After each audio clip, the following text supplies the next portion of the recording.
for every layer. Are you getting this? Right? So what it is doing? You have the input vector which is actually coming from the sensor. What is the size of this input vector which is of size 5 plus 1? Right? Is it fine? This is the sensor data, right? Which is of size 5 plus 1. You have the weight matrix which is of size 3 cross 5. Okay? So if I multiply this matrix with the vector, what is the size of the vector you get? This is 3 cross 5 and this is 5 cross 1. So what is the size of vector you get? 2 matrix multiplication, right? What is it you get? 3 cross? No. This is the matrix I'm doing. This is the matrix of size 3 cross 5. 3 rows and 5 columns. And this is a vector with what? 5 rows and 1 column. So if I multiply the matrix with the vector, what is the size of the vector you get? What is the size? Huh? Actually, I am asking matrix multiplication. This is m cross n. Say this is m cross n cross, right? Okay, say O. What is the size of matrix multiplication? A to B.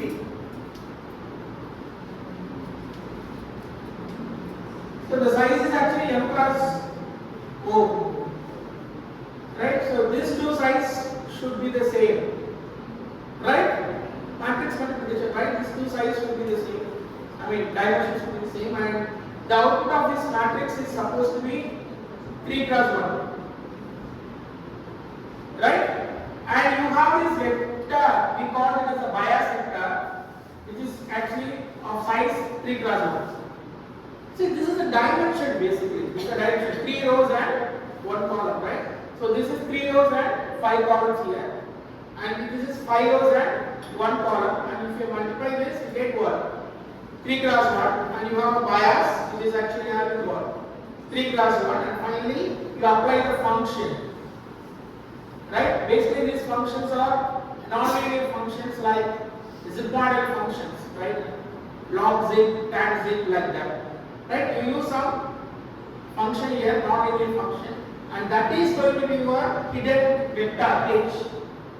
You have a hidden vector, hidden layer vector, right? This is HEL. This is vector h, right? So you have input vector neurons which is having 5 here. I have chosen 5. It all depends upon the data, right? Sensor data and whether you are collecting the features out of it. This is the feature length, which is of size 5 cross 1. This is multiplied with the weight matrix here, which is of size 5 cross 3. You get what? 3 cross 1, right? So 3 cross 5 multiplied with 5 cross 1, you get 3 cross 1. And added with bias. Bias is of size 3 cross 1, and you apply a function to get a vector h which is of size 3 cross 1. Getting? And this vector h is further multiplied with this W2 transpose. This is 3 cross 1 and this is 1 cross 3, and then again apply some function to get the output y here. Is it clear? I mean, since many of you are not aware of neural network, I just wanted to tell you, because all those things are neural network only. Whatever we have seen, this CNN, from CNN onwards, right? So this is a neural network, this is also a neural network, this is also a neural network, right? So any network is of this form only in general. It is going to have a layered architecture. The neurons are connected layer by layer. The size will differ, size and the number of layers will differ, but this is the layered architecture, right? So you have what is called this input layer here. You can have many number of hidden layers. Here I have chosen only one hidden layer. You can have multiple number of hidden layers, and you have what is called this output layer, right? So this input layer, we are actually giving the input as what? The sensor data, right? The features collected from the sensor. Say for example the 5 elements you are collected from the sensor, which is of size 5+1, which is actually given to the network. What exactly the neural network is going to do? That is what I have given here. So you need to multiply the weight matrix with the input vector. The weight matrix is 3×5. Input vector is of 5+1, and then we have something like a bias vector, which is of size 3×1, and finally it will end up with what? 3×1.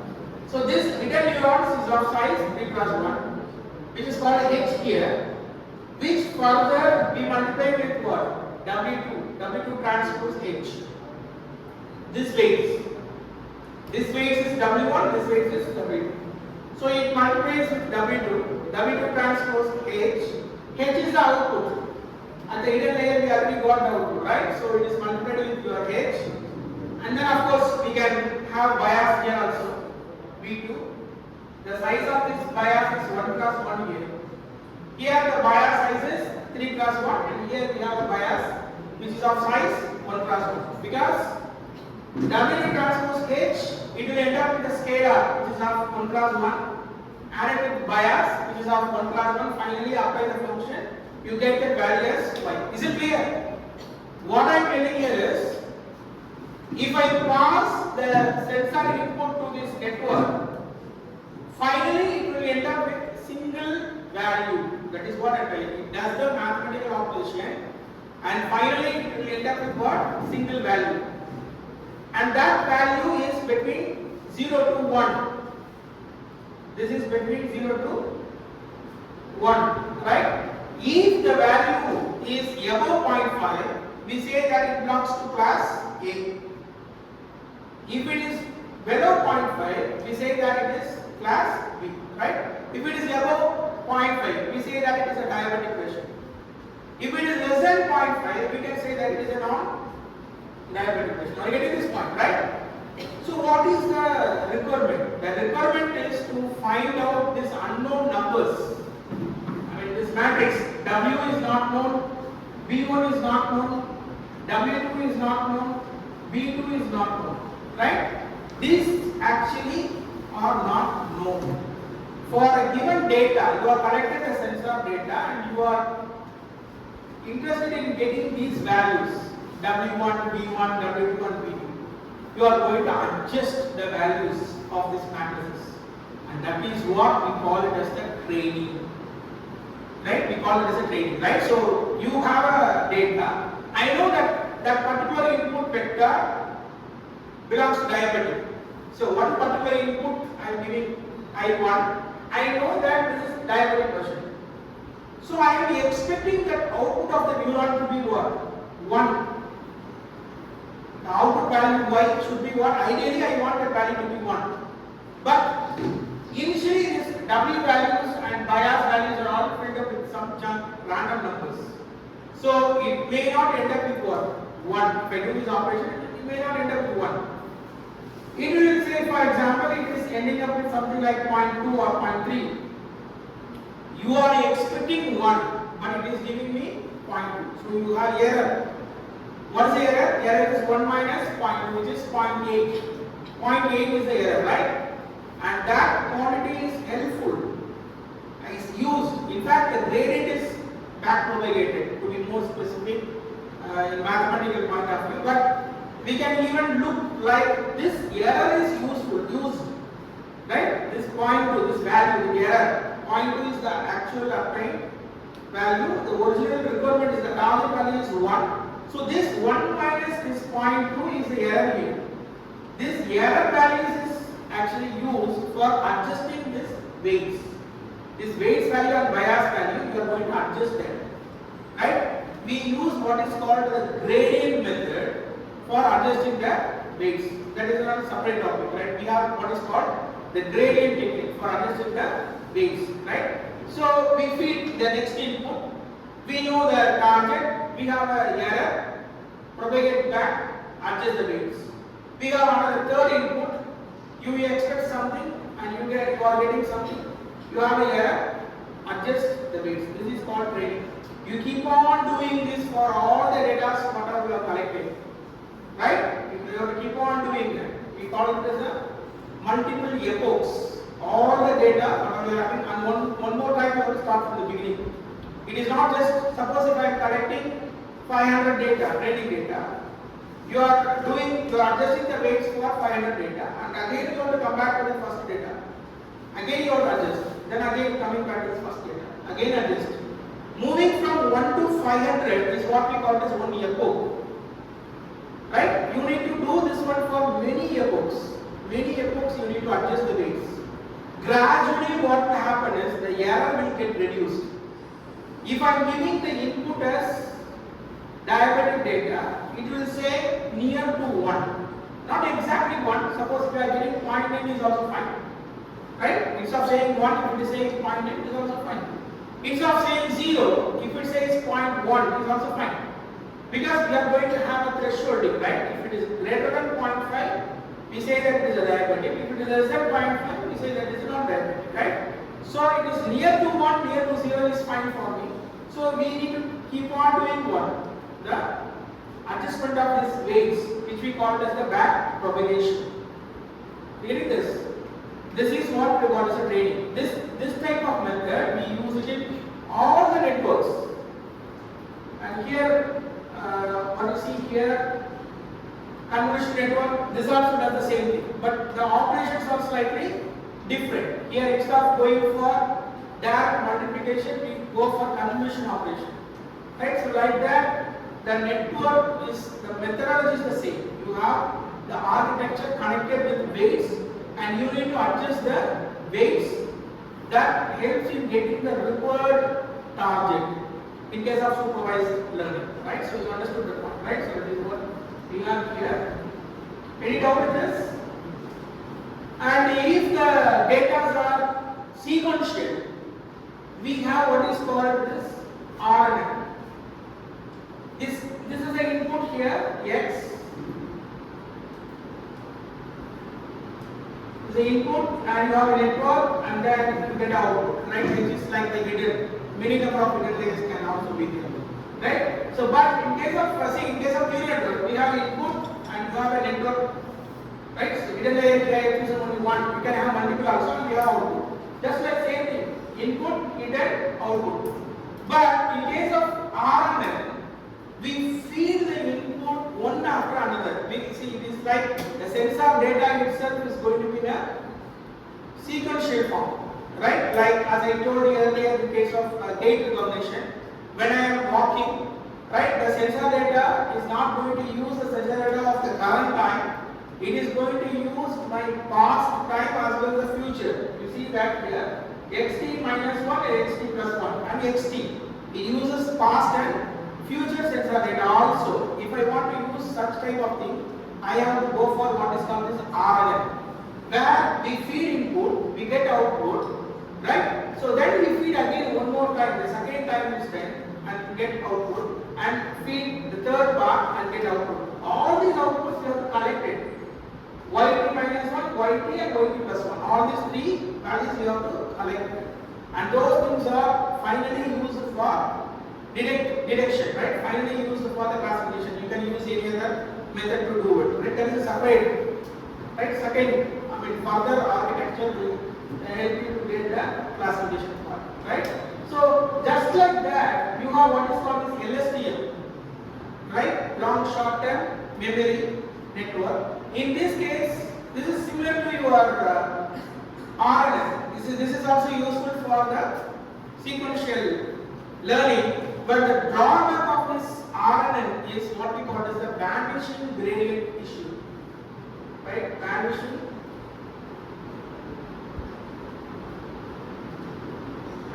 gradient. So basically, vanishing gradient means for adjusting the weights, we need what is called the gradient. How many of you are aware of this gradient technique for adjusting the weights or minimization problem? Let me quickly tell you that idea alone to we get a better understanding. Suppose that if I am having some function f of x, this is the error function now. I want to find out this weight, or in this case the value of x,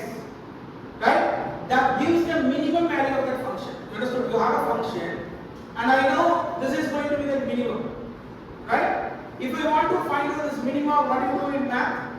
You differentiate equal to 0 and you can solve it, right? You know that maximum minimum problem? You know that, right? Know it or not, right?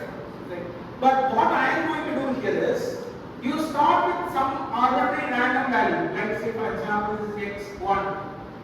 What you are going to do is, you are going to find out the gradient at this point. Gradient in this case is the slope. The gradient is nothing but the differentiation of the function, right? Dou f,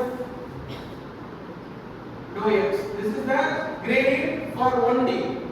If you have multiple variables, you get a gradient vector. I mean, I am just explaining with 1D, right? So your differentiation is your gradient, which is basically the slope.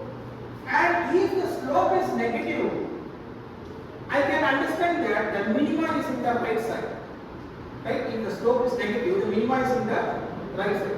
If the slope is the positive, I can say that the value of the gradient is positive, right? So you can say that the minima is in the left side. You are going to adjust the value of your x, right? That is what we are doing in case of this gradient technique, right? So you start with some xt. Your xt plus 1 is xt minus some eta times the gradient at t, right? So you understood? T is the current value here. This is my xt here. This is my xt, right? This is xt here. And you are finding out this gradient. If my gradient is negative, I know that I have to move towards right. So I am putting minus here because already this is negative. Negative into negative is positive. So you will get the value of your x of t plus 1 towards right. Get it? Suppose if my gradient is positive, then I have to move towards left. So I am putting minus here. And this eta is what we call it as the learning constant, that I can adjust how fast it can learn, right? So I need to jump right, I need to go for xt plus 1. If I am having negative slope, I know the answer is there in the right side, but how much I can shift? I can shift here, I can shift even here, I can shift here also, right? How much I need to jump? That is determined by this eta. If I put higher value, sometimes it will not reach the minimum. It may even go to this location. From this location to this location it jumps. You understood? I need to go right. I have to go slowly. If I go slowly, then I can reach the minimum. Suppose if I am putting the eta value larger and if I am not moving slowly, and if I am putting the eta value larger, sometimes I may not reach the minimum. You understood? That is the control of this learning constant. If the learning constant is small, slowly it does. That is the drawback. It takes more time for training, but it converges, but longer time. If I put eta larger, it converges, I mean, it does the job faster, but may not end up with what? Minima. Sometimes it may skip this minima and goes here, right? So that type of, so we need to adjust the eta properly. These are all the practical cases. We adjust this eta and we can even change eta gradually also. These are all the different, right, variable learning rate. We use it and all is there. Okay, I talked about this one because that is the problem, like what is called vanishing gradient.